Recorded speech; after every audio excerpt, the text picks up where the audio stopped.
Hey everybody, it's Matt at the cabin. I'm outside the cabin today. It's a beautiful day. It's a little chilly. I have a little bit of a fire going right in front of me. If you hear it or see the flickering or some smoke, that's what I got going on. Um, Love this stuff. This is my place to be at peace and get my mind in the right spot. So today I just wanted to talk about a couple of things. 3 traps that you could fall into in alcoholism, and then 3 ways to kind of overcome those traps. Um, and the first big trap in terms of, slipping back and that type of thing with alcoholism are big celebrations in your life or other people's lives that you're close to. Could be someone getting a new job, could be someone, having a baby, could be a marriage, um, could be even something as simple as like a holiday work party, those types of things. So all of those things, those big celebrations almost always include drinking or alcohol of some sort in some way, shape, or form. Quick story, I remember at one of my jobs, we were kind of having a meeting with leadership, and we were going around the table, and we always do kind of things like this to get to know each other a little bit. And the question was, if you could choose your ideal drink, what would it be?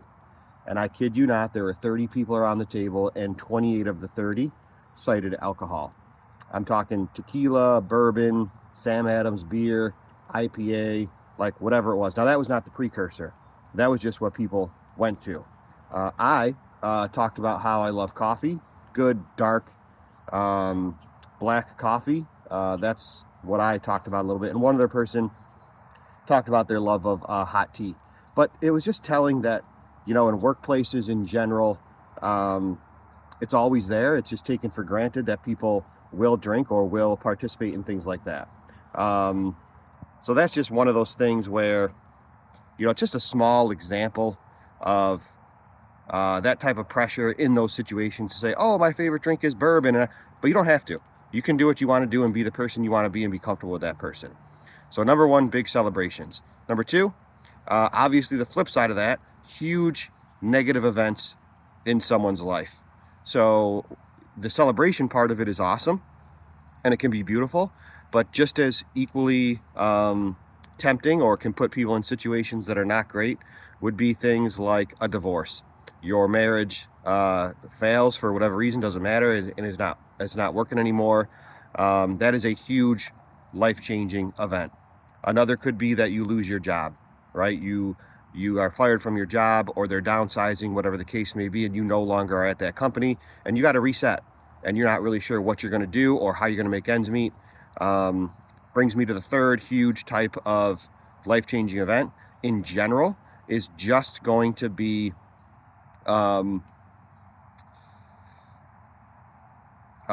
like money issues, right? Lost my train of thought. Sorry, I was looking at the fire. Money issues. So if you don't have enough money to pay your bills, if you are too in debt, like all of those types of big life events, and of course, losing a loved one, whether it's a parent, friend, sibling, anything like that. And then the third trap is going to be just those small daily stressors over and over and over and over and over, right? So I'm talking your job that causes stress for you. There's a bad relationship at work, or you have a boss that micromanages all of your decision making, things like that.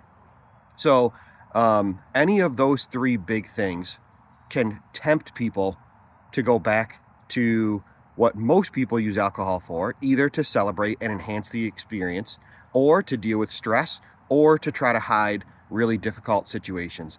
Totally get it. Been there, done all of it. And those are 3 traps that people can fall into pretty quickly.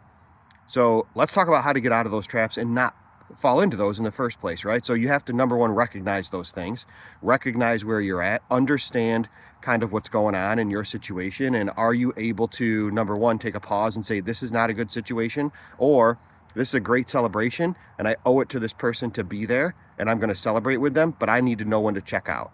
So first of all, it's just taking stock of yourself and your own situation and saying, what can I do and what's best for me? That's number one. Number two, for the celebration piece, how to avoid that trap, be honest with people, right? You need to be at peace with people, and you need to surround yourself with people that are going to support you with your sobriety journey. And if they're not going to do that, unfortunately, you're going to have to make some of those really tough decisions to separate from those people. It could be great friends, it could be family members, but you have to be able to surround yourself with people who are going to support you. So it's just sometimes as simple as saying, hey, I don't drink anymore. And that's it. You're going to hear, oh, come on, just one drink, just have this one shot, just have this one beer. It's for your friend who's getting married. It's for this person who's got a promotion at work. It's whatever the case is. Don't do it. You can just stick to your guns and say, you know what? I don't drink anymore, and I'm not going to do that. Now, if your friends don't support you in that, then that's a sign for you to step away, because if your journey away from alcohol is more important than those pressures, then unfortunately you got to make those tough decisions sometimes. You could also do a couple of other things, which I have tried. You could drink non-alcoholic beer. I've gotten away from that. I did it at the very beginning of choosing not to drink. You could drink a soda and just tell people it's a rum and Coke if you want to do that. You could just drink water, like whatever the case is. It's up to you, but the best thing is to just be honest and say, I don't drink anymore. And people are going to support you if they care about you. So the second big one would be those big events in your life, those big changing things where in the past you might have just said, man, I can't deal with this. I need to hide. I got to suppress my emotions and forget about what just happened. Number one, that's not healthy, because you're not going to give yourself a game plan to what's going to be next. Number two, if you are just going to engage in that process, that cyclical process of, man, I'm anxious, I'm stressful, I'm depressed because of what happened, I got to drink alcohol because that's going to hide it, it's going to come back. It's a bad cycle. You're going to wake up the next morning with a hangover, nothing's going to be solved, and then you just have to start that process over again, and God forbid you do the same thing. I don't know the answer. I'm just going to continue to drink, and I'm just going to hide this until I can fall into something else. So the best way to get around that is to, number one, take stock in what's going on, give yourself a game plan to how to be successful, reflect on what happened, and move forward in a positive way. This is a huge thing in terms of mindset. You don't need that alcohol to move yourself to a better place. Rely on people around you that support you. Talk to people that have gone through similar things as you. There's a lot of different other YouTube channels out there that you can look at, but ultimately you got to take stock in yourself and say, is this healthy for me? The answer is going to be no, if you're true to yourself. And then what do you do to move on, right? Third is those day-to-day stressors that we all go through. And I talked about this previously, but you don't need to rely on alcohol to suppress those day-to-day stressors. In fact, it makes it a lot worse, because you have increases in cortisol, which is the stress hormone in your brain. And there's a lot of stuff with that, with different things we can get into at a different time.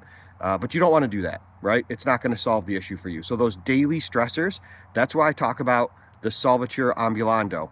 There's a lot of studies and a lot of research out there that says going for a walk solves a lot of those issues. You can just take stock in what's going on, get your body moving. It gives you a time to reflect. You can do it as a group. You can do it individually. It's whatever you want to do. So that's one. Number two is exercise, right? Go for a run, lift some weights, chop some wood, whatever it is to get your body going. Exercise is a huge way to reduce those day-to-day stressors. 3, journaling. I didn't do this until I joined a group online, and they really stressed journaling and how important it can be. And so just recently I started to journal and take stock in where I'm at. And it's a great way to reflect. Don't do it on a computer. Don't type away. Get an old school journal. Scribble in there with a pencil or a pen. Pencil's better because it just looks better. It feels better. It's more mechanical for what you're doing. And that can really help as well. Fourth, try to be mindful in terms of meditation.